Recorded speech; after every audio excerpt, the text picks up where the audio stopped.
Assalamualaikum warahmatullahi wabarakatuh.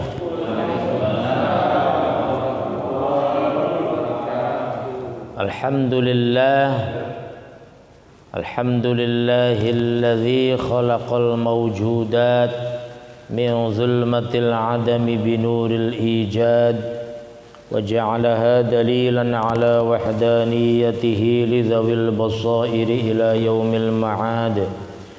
وشرع شرعا اختاره لنفسه وأنزل به كتابه وأرسل به سيد العباد فأوضح لنا محجته وقال هذه سبيل الرشاد أشهد أن لا إله إلا الله رب العباد وأشهد أن محمدا عبده ورسوله أشرف العباد والزهاد اللهم صل وسلم وبارك على سيدنا مولانا محمد وعلى آله وأصحابه وأتباعه صلاة زكية بلا نفاد أما بعد فيقول الله تعالى في كتابه الكريم أعوذ بالله من الشيطان الرجيم بسم الله الرحمن الرحيم وما آتاكم الرسول فخذوه وما نهاكم عنه فانتهوا واتقوا الله إن الله شديد العقاب. Al-Hasyr ayat 7. وقال النبي صلى الله عليه وسلم اتق الله حيثما كنت وأتبع السيئة الحسنة تمحها وخالق الناس بخلق حسن. Rawahu Ahmad wa Tirmidzi an Abi Dzarr. Shadaqallahul azim wa shadaqa rasuluhun nabiyyul karim wa nahnu ala dzalika minasy syahidin wasyakirin walhamdulillahi rabbil alamin.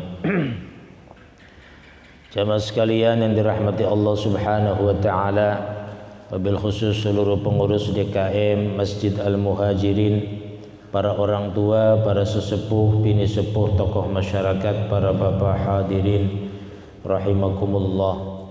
Alhamdulillah, bersyukur kepada Allah kita semua bisa hadir di majelis ini secara rutin setiap Ahad subuh.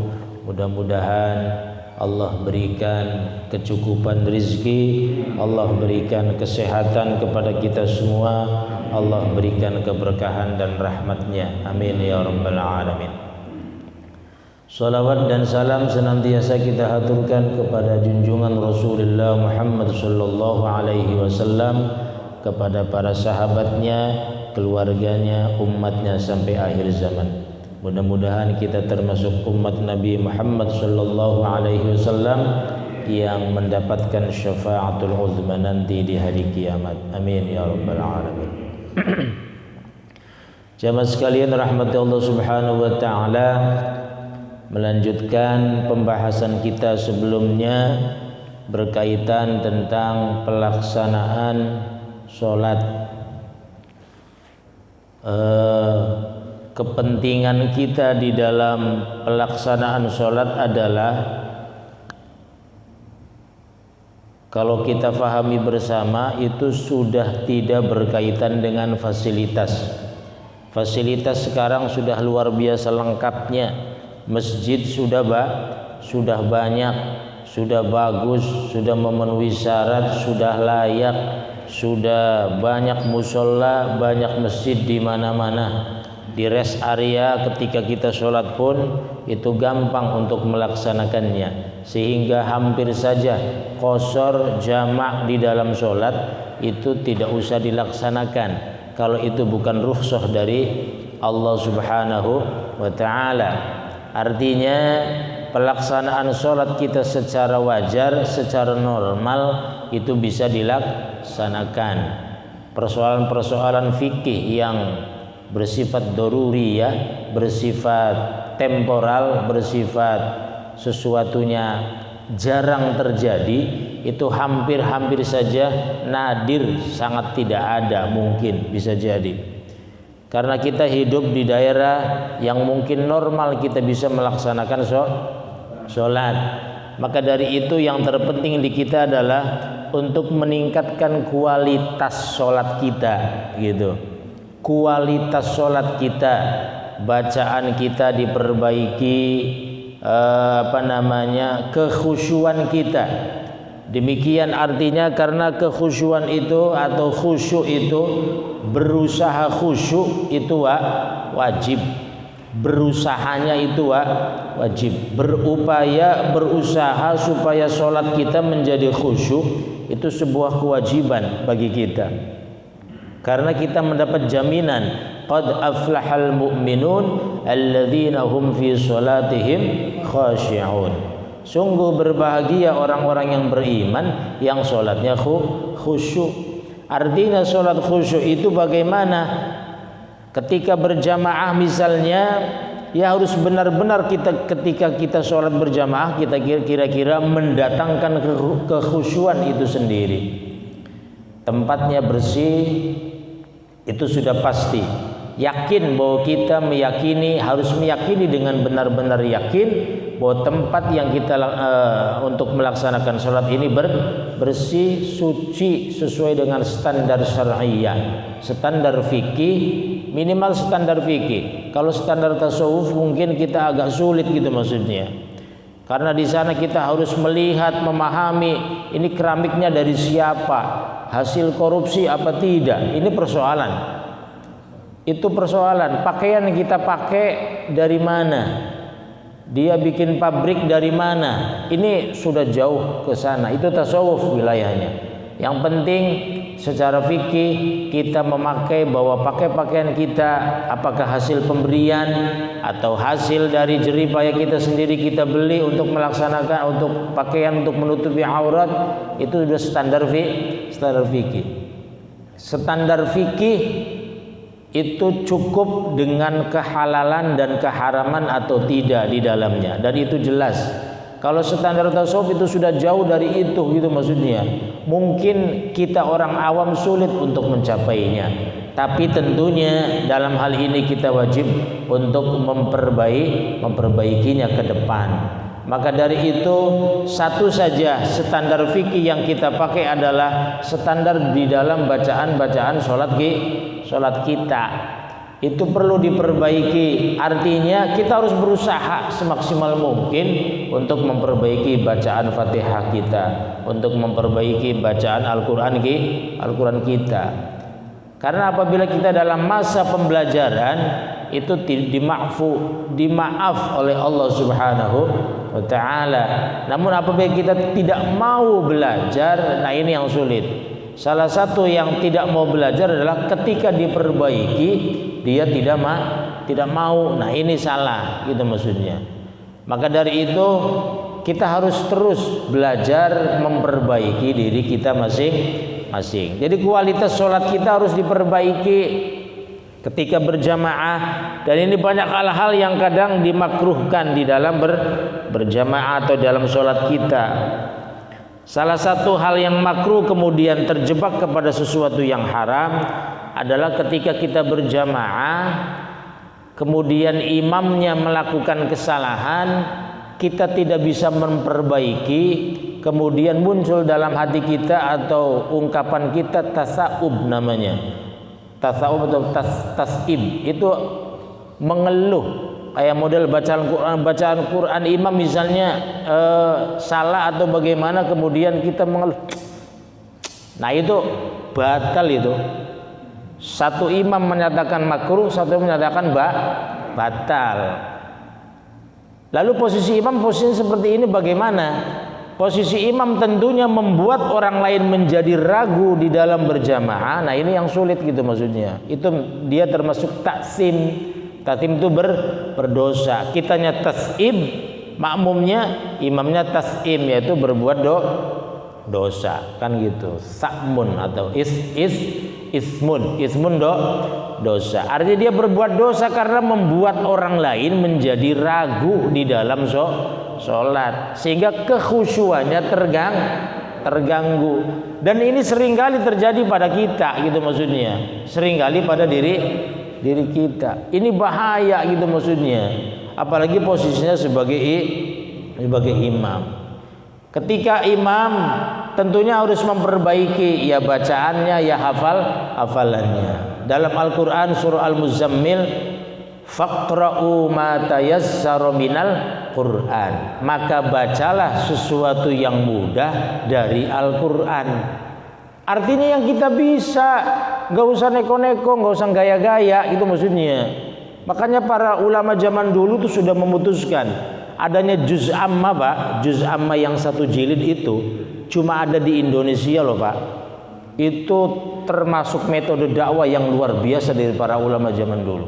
Di Arab Saudi, di Mekah Madinah nggak ada itu. Cari juz amma nggak ada, adanya 1 Quran gitu maksudnya. Coba aja yang pernah ke sana itu.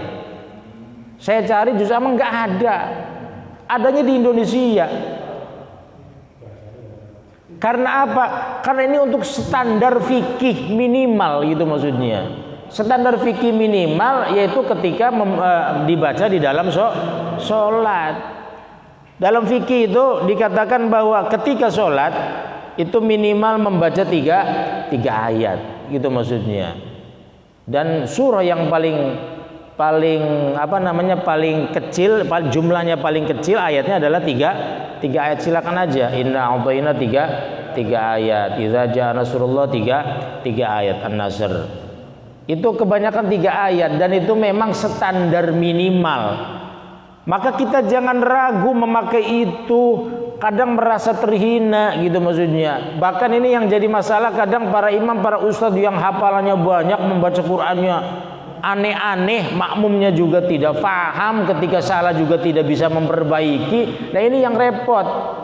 Di dalam hatinya ujub gitu, dalam hatinya ujub, saya bacanya lebih hafalannya lebih bagus daripada imam sembarangan yang bacaannya juz amma lulu katanya. Nah ini salah, mengecilkan juz amma itu berdosa gitu maksudnya. Jangan dianggap itu Quran loh. Juz amma juga Quran gitu maksudnya. Gitu. Jadi artinya dalam hal ini kita tuh jangan istilahnya, ini mungkin perasaan kita, nah itu termasuk tasib juga.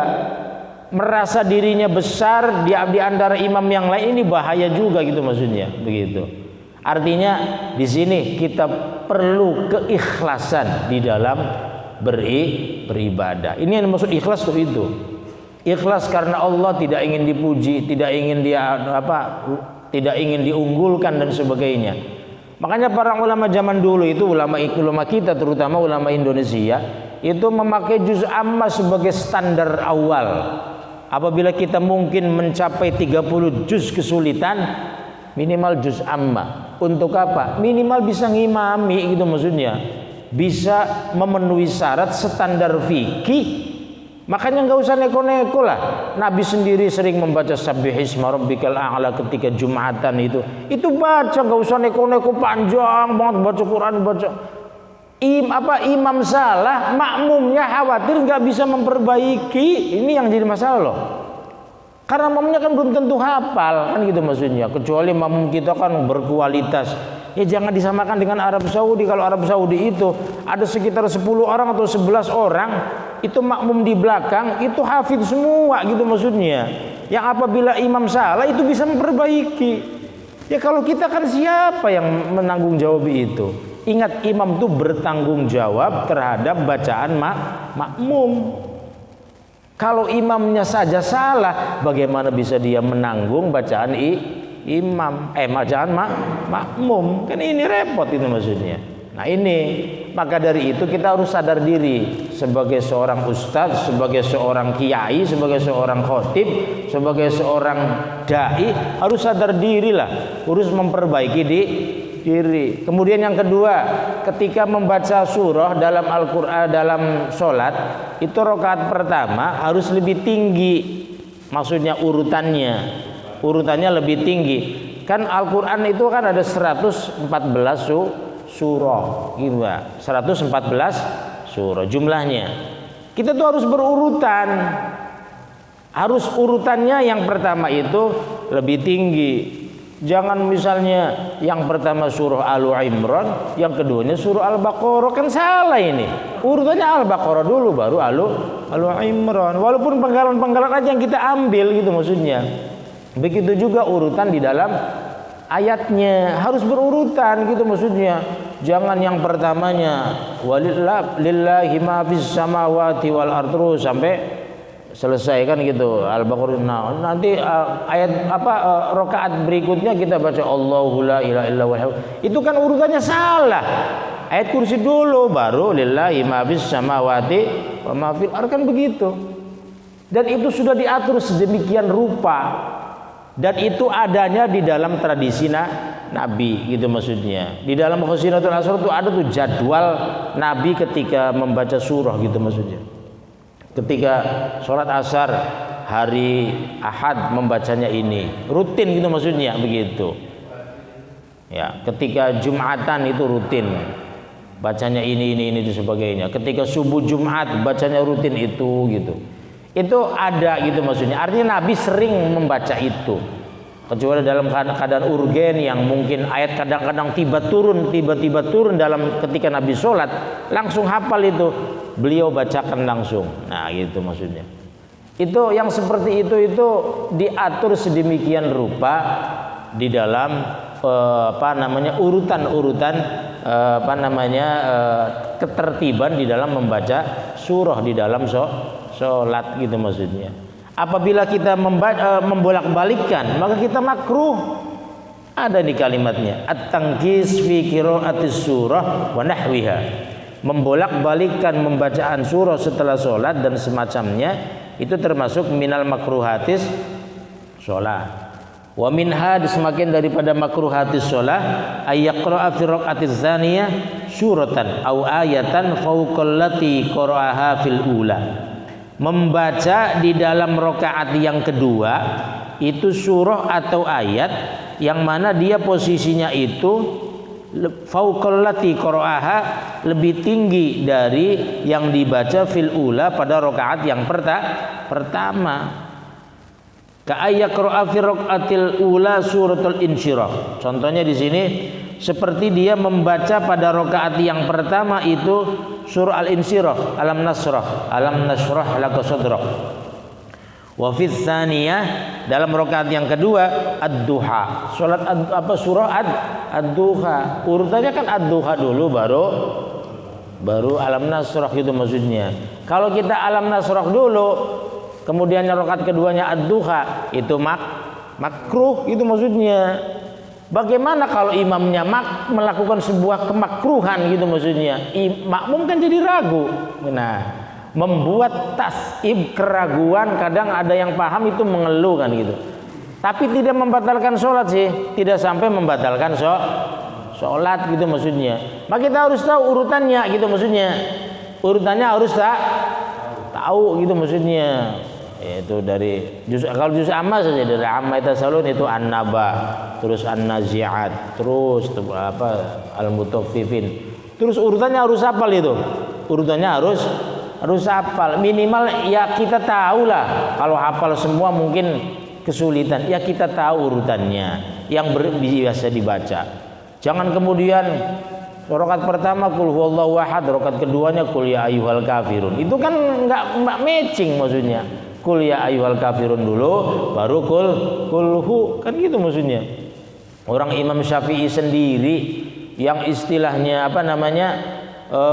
penghafal Quran, hafal Quran sejak umur 7 tahun gitu. Umur 9 tahun sudah khutbah di mana-mana. Itu ketika suatu hari dalam kondisi yang tidak normal itu sholat Jum'ah membacanya qul ya ayyuhal kafirun dengan qulhu. Artinya nggak usah neko-neko, kita yang penting memenuhi syarat itu. Dan itu tidak mengurangi keimaman beliau kan begitu maksudnya. Kealiman itu tidak mengurangi. Jadi kadang-kadang kita tuh imam merasa bangga, merasa besar diri kalau bacaannya banyak, bacaannya aneh-aneh gitu maksudnya. Nah itu. Saya bukan tidak boleh para imam, para ustadz untuk membaca yang banyak itu bukan tidak boleh. Kalau yakin hafalannya kuat silahkan gitu maksudnya. Tapi kalau tidak yakin udah yang gampang-gampang aja Pak. Yang gampang-gampang aja, yang ketika kita salah, ketika kita lupa, ketika kita blank imam itu makmum bisa memperbaiki. Karena imam juga manusia, ustadz juga manusia, tempatnya lupa. jangan disamakan sama Nabi loh. Kadang-kadang perasaannya kayak Nabi, baik itu maksudnya tidak pernah lupa, tidak pernah salah. Kalau Nabi itu dilindungi dari al-maksum, itu maksudnya dilindungi dari perbuatan salah dan dosa. Kesalahan itu menjadi mau'izah bagi kita. Ya, artinya ketika Nabi itu berbuat salah itu mau'izah bagi kita, nasihat bagi kita. Ya, salah satunya ketika beliau lagi dakwah lah di hadapan para pembesar Quraisy. Kemudian Ummi Maktum itu kan buta. Beliau kan tidak tahu bahwa Nabi lagi ngapain gitu maksudnya. Disapa oleh Ummi Maktum, nabinya diem saja gitu maksudnya, bermuka masam. Turun ayat abasa wa tawalla an ja'ahul a'ma. Itu pembelajaran. Iya, ketika datang anja'ahul a'ma, ketika datang orang buta, engkau bermuka masam. Itu ditegur oleh Allah, kan gitu maksudnya begitu. Artinya langsung tegurannya. Ya kalau kita kan emang langsung ditegur oleh Allah, kita kan ditegurnya nanti 3 bulan yang akan datang baru ditegur, kan begitu. Kadang juga nggak tahu kan kita ditegur atau tidak, kan gitu. Nah itu. Maka dari itu dalam hal ini ya mari kita memperbaiki kualitas kita di dalam sholat gitu maksudnya. Sekali lagi, fasilitas di dalam peribadatan kita sudah lengkap. Masjid bersih, megah, luar biasa. Tinggal diisi jamaahnya diperbaiki, sholatnya bagaimana yang baik, bagaimana yang supaya sempurna, kesunahan dipenuhi, apalagi yang rukun, yang wajib gitu maksudnya sudah pasti minimal yang rukun sudah dipenuhi, lalu kemudian kita meningkat yang sunnah, kan gitu maksudnya. Kita kadang mengejar yang sunnah tapi yang wajib tidak dilaksanakan, ya seringkali begitu. Jadi urutannya begitu Pak, yang wajib terlebih dahulu. Maka kita mengutamakan yang wajib daripada yang sunnah, itu termasuk pertobatan Pak. Karena kadang kita mengunggulkan yang sunnah tapi menggugurkan yang wajib. Jadi jangan dibolak-balik gitu maksudnya. Kadang kita ya mohon maaf beribadah berdasarkan hawa nafsu, bukan berdasarkan ilmu. Ini yang wajib yang mana nih? Yang ini. Udah kita laksanakan. Kayak tadi kan udah standarnya minimal 3 ayat. Ini maksudnya. Begitu. Dan saya temukan itu ketika haji kemarin, itu kan Arafah itu kalau nggak salah hari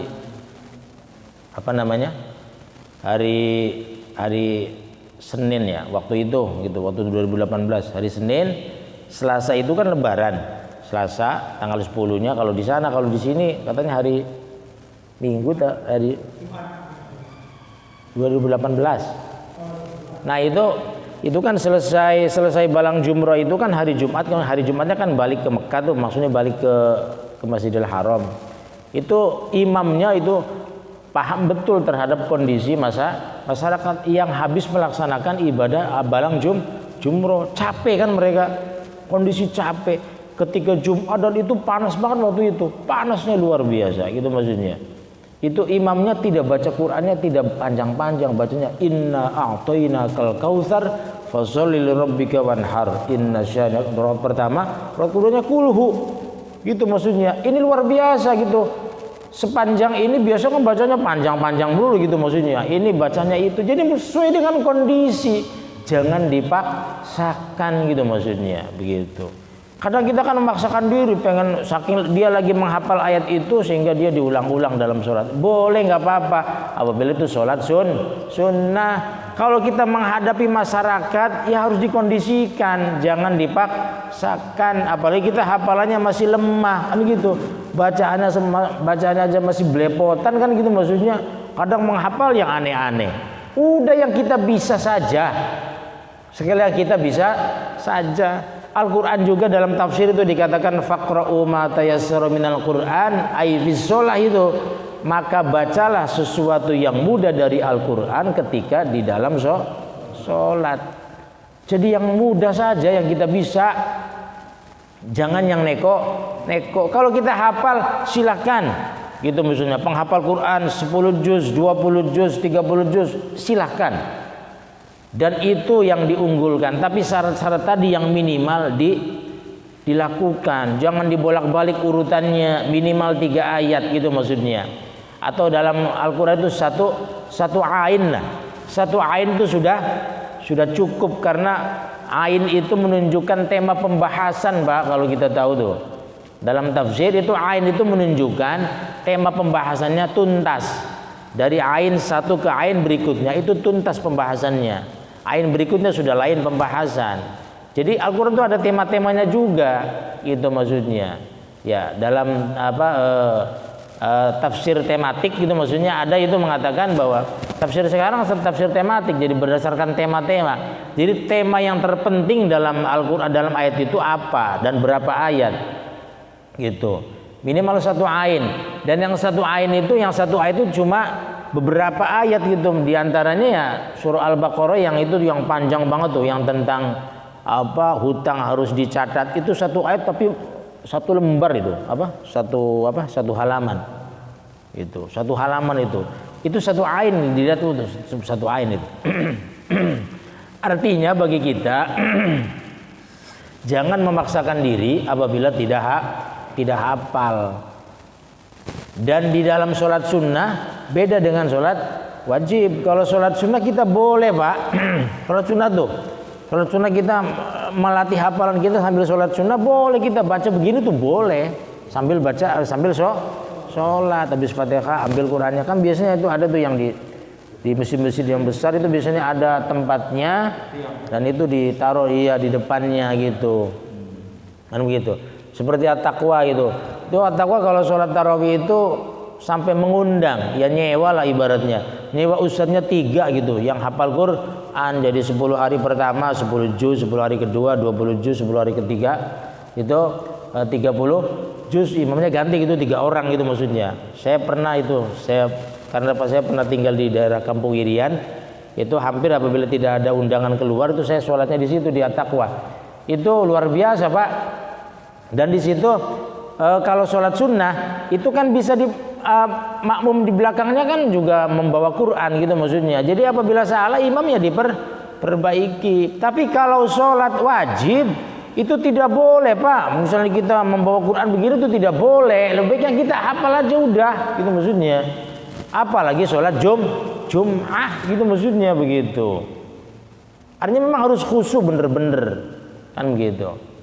Dan begitu juga termasuk tas'ib itu ketika khotib itu, kalau misalnya saking semangatnya khotib sampai gebrak-gebrak podium gitu, itu juga bahkan ada yang menyatakan haram gitu maksudnya begitu, membatalkan khutbah. Ya saya sepakatnya makruh sih. Makanya kan zaman dulu itu disunahkan membawa tumbak. Jadi khutbah itu bawa tumbak, Pak, begitu. Biasanya begitu. Tumbaknya itu di sebelah kanan gitu. Ditumbak sini. Zaman dulu itu karena bawa tumbak tuh kenapa? Karena karena banyak musuh, Pak, masih banyak musuh, misalnya itu musuh kelihatan ditelemparin gitu maksudnya tumbaknya. Itu zaman dulu gitu maksudnya. Karena memang tidak aman gitu maksudnya begitu. Ya. Nah itu kadang kan sekarang itu kan untuk menjaga supaya tidak gerak-gerak tangan, yaitu megang tumbak. Ya sekarang ada podium, pegangan podium. Tapi kadang lupa karena podiumnya kan keker gitu, sehingga dia kadang gebrak-gebrak meja, gebrak-gebrak podium. Itu dikatakan dalam Mau'izatul Anam fi Khutubil Jumu'iyah, dalam kitab itu Asy-Syaikh Asy-Syaikh Misbahuddin itu beliau menyatakan itu termasuk minal makruhatil khutbah, termasuk hal yang dimakruhkan dalam khutbah, gebrak-gebrak meja begitu. Artinya memang khotib itu beda dengan ceramah. Kalau ceramah silakan bebas. Kalau khutbah itu ada etikanya, kan gitu maksudnya. Ada etikanya, ada akhlak yang memang perlu dipenuhi di dalam. Bahkan istilahnya kita terlalu terlalu panjang lebar pembahasannya pun sebenarnya tidak boleh. Makanya disunnahkan kan di dalam khutbah itu sunnah, bahkan ada ulama yang menyatakan wajib bacaan Quran harus sesuai dengan pembahasan gitu maksudnya. Dan harus satu ayat penuh. Kadang juga bacanya setengah gitu maksudnya. Tidak tuntas, harus penuh satu ayat. Begitu. Harus penuh satu ayat begitu, dan harus mafhum kan begitu. Kayak misalnya kita nih membaca ayat misalnya wama adroka ma lailatul qad gitu. Misalnya kan itu bacaannya tidak tuntas itu. Apakah kamu tahu bahwa Lailatul Qadar itu apa? Kan gitu. Harus dilanjutin, Lailatul Qadri khairum min alfi syahr. Itu kan sebuah pertanyaan gantung gitu maksudnya. Makanya di situ coba lihat wakofnya tuh wakof lah pakainya gitu. Wakof yang sebenarnya boleh dilanjutkan apabila kita kuat. Artinya apa? Artinya itu satu tema pembahasan, tidak boleh dilepas salah satunya begitu. Nah ini yang jadi masalah bagi kita, dan ini seorang imam, seorang ya katakanlah khotib harus paham tentang hal ini. Ini standar fikihnya maksudnya, bukan standar tasawuf, bukan. Itu fikih itu maksudnya. Standar fikihnya harus begitu. Maka dalam hal ini, dan membuat makmum ragu itu dosa bagi imam. Tidak batal sholatnya, tapi dosa gitu maksudnya. Artinya kan makmum menjadi ragu, ini imamnya begini gitu maksudnya, begitu. Ya mending kalau yang makmumnya ngerti, tinggal mufarroqoh. Kalau yang nggak ngerti kan repot. Ya, artinya ini pun, artinya maksud saya adalah seorang imam harus prima, harus maksimal pengetahuannya, harus ya mendekati kesempurnaan. Karena yang sempurna itu tidak ada, ya minimal mendekati, kan gitu maksudnya. Ya, minimal mendekati. Dan itu juga kan dalam satu hadis kan begitu, salah satunya wahum lahu karihun, orang salah satu yang dibenci kan gitu. Salah satu yang dibenci oleh Allah adalah imam yang mengimami lalu makmumnya membencinya. Karena kelakuan imamnya yang nggak bener gitu maksudnya. Kalau dalam hadis itu tuh penjelasannya adalah imamnya tuh tidak waro, ya gampang gampang makan sesuatu yang tidak baik, sesuatu yang haram gitu, dia menghalalkan dan sebagainya. Tapi dia imam, kita pun sebenarnya tidak boleh walaupun dia fasik, tidak boleh kita untuk mengganggunya. Tapi kitanya tuh yang imam sebagai sadar diri, maksudnya begitu. Artinya kita memperbaiki terus pengetahuannya supaya diperbaiki, yang sehingga ibadah kita menjadi sempurna.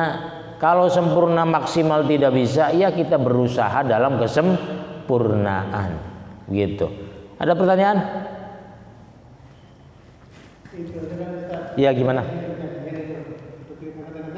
Ya. Mungkin juga menjadi ya karakter masing-masing.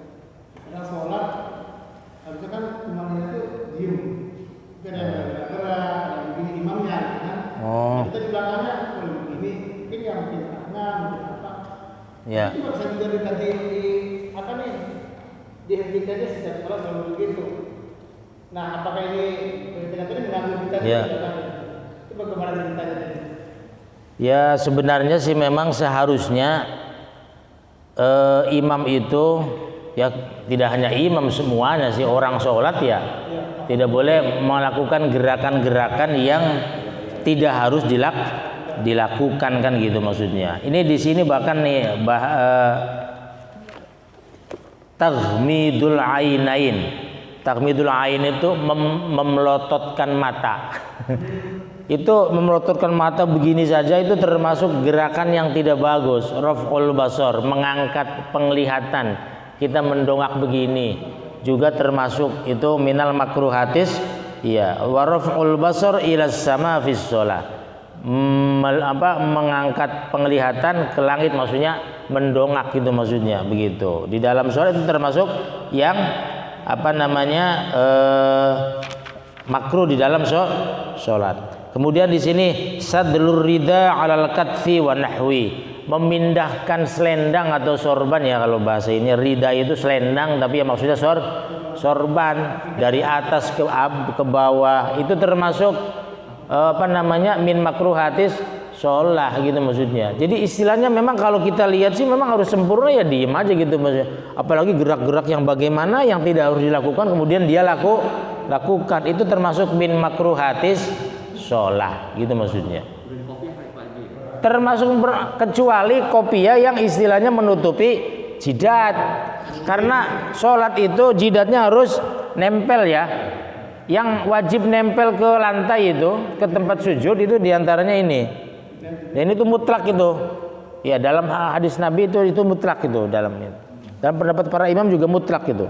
Kalau yang hidung termasuk tangan itu ada yang menyatakan boleh misalnya kita dalam situasi dingin pakai sarung tangan, nggak apa-apa dalam. Iya itu.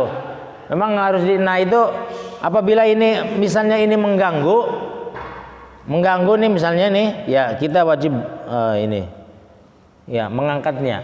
Termasuk ini juga imam ini kadang ya ini mohon maaf kalau pakai ini ya kadang kan pakai itu tuh kadang itu menutupi gitu pas gitu gini ya ini disingkirin sini maksudnya itu mah nggak apa-apa karena dia menutupi jidatnya begitu. Termasuk sorban yang pas ke bawah dia nekuk ke sini.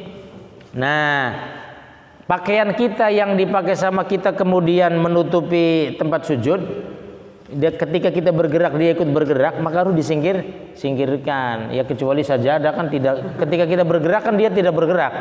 Kalau sorban kan ini yang dipakai begini, ketika kita bergerak maka dia ikut bergerak. Maka yang seperti itu harus disingkirkan apabila ketika kita sujud gitu maksudnya begitu. Termasuk memberesi sarung. Memberesi sarung itu sadlur rida termasuk memberesi sarung kecuali sarung kita sudah mau lepas sementara kita memakai celana pendek. Karena menutupi aurat kan jadi batal kan itu. Itu mah menjaga boleh. Dijaga dipegang begitu. Ya, gitu. Dilakukan seperti itu. Itu. Nah, itu ya. Nah, ini. Ya. Dia bersih dulu tuh, baru sujud ya. Bukan sebelum sholat di sini ada gitu. Ya itu. Ya itu memang. Ya jadi padahal zaman dulu itu Nabi kan ada hadis itu mengusap jidat setelah sholat itu makruh, itu maksudnya, gitu ya. Termasuk makruh karena kita berarti belum yakin bahwa itu bersih. Bahkan itu dibiarkan kan itu maksudnya dibiarkan bahwa ininya zaman dulu Nabi kan belum lantai bersih kayak begini, belum karpet kayak begini gitu maksudnya. Itu pakainya apa? Pakai tanah gitu maksudnya. Makanya zaman dulu itu kenapa sampai dilarang oleh Nabi gitu maksudnya. Itu karena memang kita kan jadi perasaannya ini nggak yakin ini bersih gitu maksudnya. Begitu.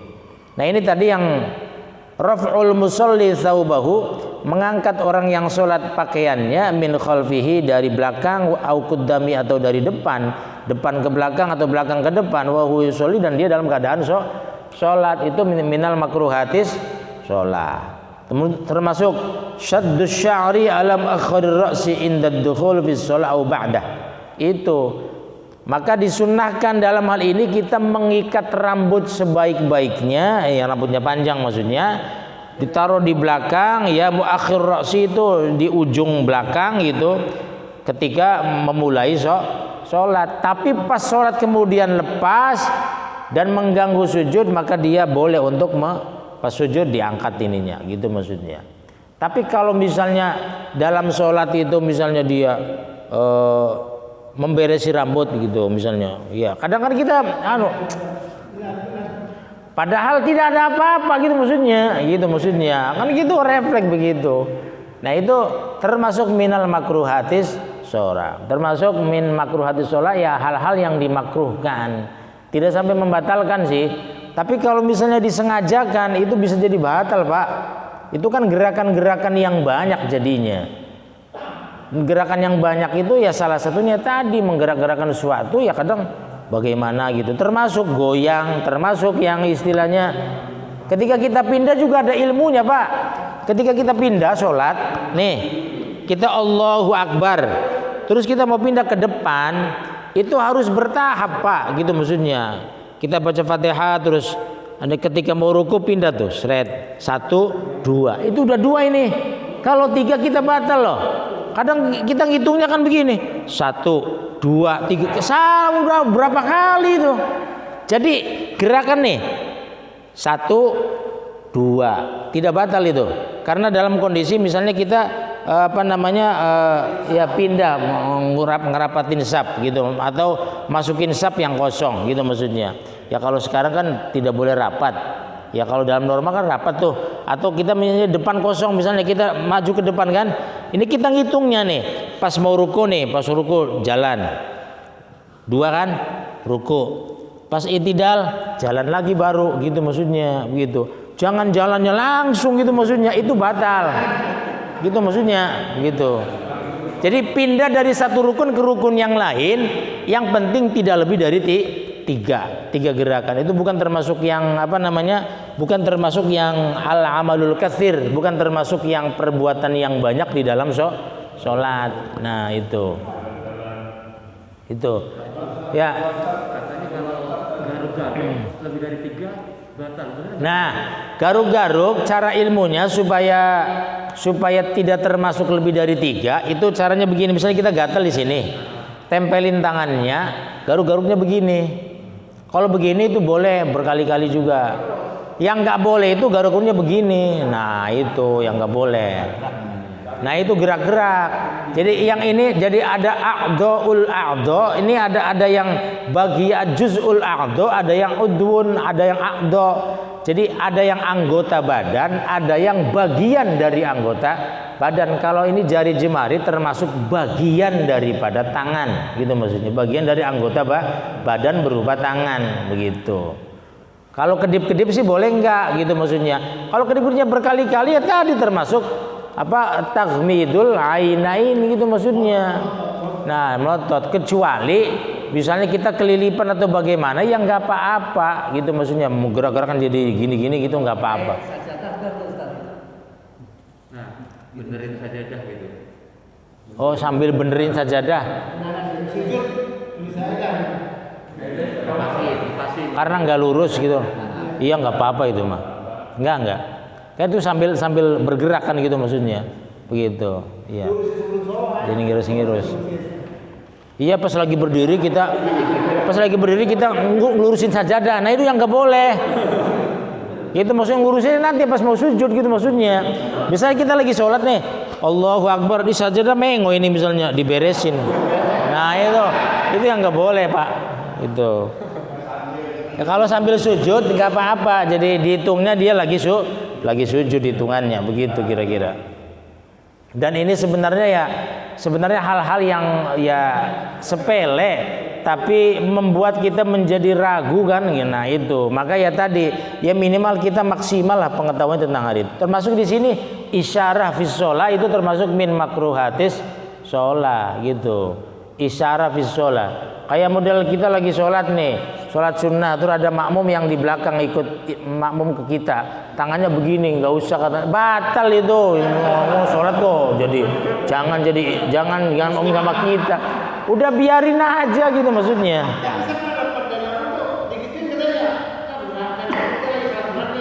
Tiba-tiba mau ikut kita kasih Itu kalau di sini kan termasuk isyarah, itu nggak boleh itu maksudnya begitu. Ya kecuali kita boleh Pak, kita sudah ngasih batas misalnya untuk sujud kan, untuk biasanya ada batasan tuh untuk sujud itu. Ya terus ada orang lewat sini, kita tangannya begini tuh boleh. Nggak boleh lewat maksudnya, karena itu pas sujudnya kita di situ. Itu yang seperti itu boleh gerakan itu. Karena dia bukan isyarat, karena kita mengganggu kekhusyuan kalau tuh dia bolak lagi gitu begitu. Kecuali ya di Mekah ya di Masjidil Haram itu repot Pak. Kalau di Mekah mah aduh, kadang diinjak kita itu hampir nggak keinjak aja kepalanya. Ya Pak Haji ya, itu luar biasa. Ya kalau kita nggak sabar-sabar ya mungkin kita iya bawaannya. Kalau di sini mungkin kita marah kan gitu. Kalau di sana boro-boro bisa marah, kita cuek aja biasa. Orang iya pas itu terutama pas komat itu dia. Pas komat tuh langsung cuk gitu. Waduh dari belakang itu. Iya. Ya itu ya. Jadi ini gimana? Itu kalau setelah rukuk kedua kita boleh ini dulu atau langsung naik Pak Haji ya? Ketika sujud. Setelah sujud kedua itu, Ya. nah ini kita boleh begini atau memang harus setelah ini langsung berdiri gini Pak Haji? Ya sebenarnya sih seharusnya ada tumanina dulu itu. Jadi setelah sujud yang kedua itu kita berhenti dulu ya. Allahu Akbar. Terus begini langsung Allahu Akbar gitu. Yang sempurna seperti itu, gitu maksudnya. Tapi kalau misalnya dalam kondisi kita enggak apa ini kalau ditekuk sakit lain hal. Langsung aja gitu maksudnya. Dan ada dua pendapat itu. Ya ada. Ya. Nah gitu. Nah dan ketika sujud itu dari itidal kan sujud tuh ada dua itu, ada dua cara. Ada yang dengkulnya dulu, ada yang dengkulnya dulu kan, ada dengkul dulu begitu. Ada yang tangan dulu, ada yang tangan dulu. Mana yang enak aja. Dalam Bulughul Maram ada itu, ada dua imam yang berpendapat itu dan itu diperbolehkan, gitu maksudnya. Jadi ketika habis apa? Nah ini juga yang sering kali terjadi juga pas itidal ini. Itidal itu disunahkan sedekap lagi Pak. Jadi misalnya habis itidal, Sami Allahu liman hamidah. Kenapa sedekap lagi? Karena kita menjaga supaya tangan tidak gerak-gerak. Apabila kita sengaja begini-begini, itu batal udah berapa kali nih. Itu gitu maksudnya. Makanya Sami Allahu liman hamidah begini, gitu maksudnya. Gitu. Ya, artinya ini seringkali disalahartikan bahwa kok sedekap lagi ini aneh. Kata siapa? Justru itu sunnah. Sunnahnya apa? Menghindari kita tidak gerak-gerak. Gitu sebenarnya, begitu. Sebenarnya nggak ada masalah sih, tapi ini pendapat dari Imam Syafi'i itu termasuk hal yang bisa memakruhkan di dalam sholat karena itu gerakan itu tidak ada gitu, gerakan gerak tangan seperti itu. Setelah kita berwudu itu jangan kalau seperti keledai.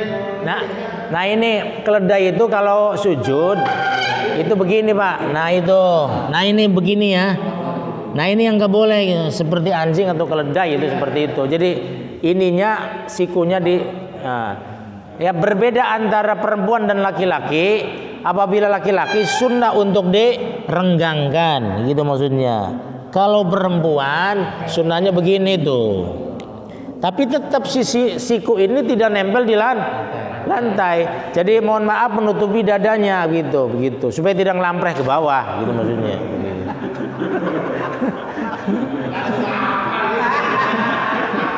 Gitu. Ya. Ya kalau sudah punya anak 3-4 mau udah ngelampre Bang. Tahu aja. Kalau masih perawan masih kencang. Ya.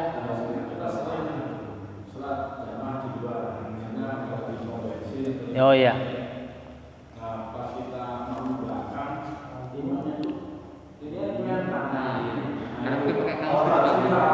Oh. Ya. Itu.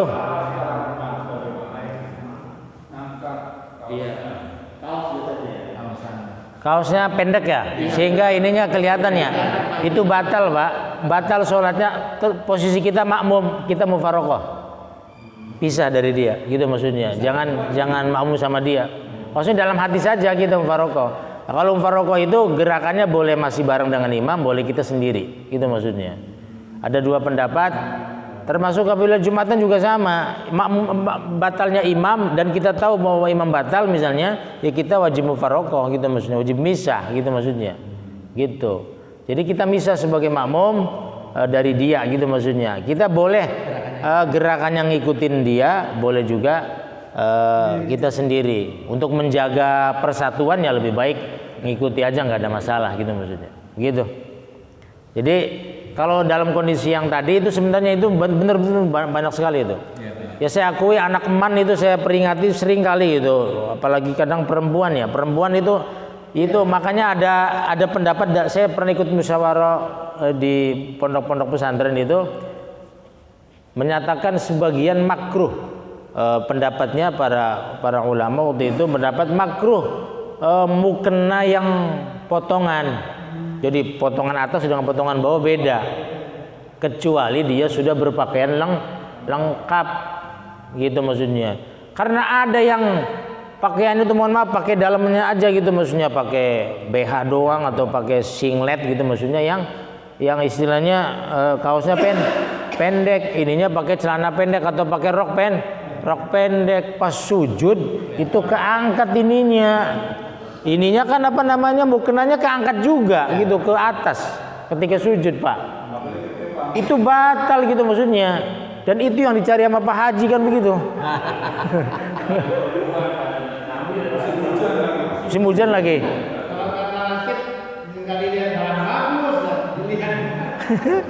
Jadi istilahnya sampai mohon maaf ini kadang kelihatan celana dalamnya, naudzubillah min dzalik. Jadi itu sholatnya batal, itu bagaimana ceritanya?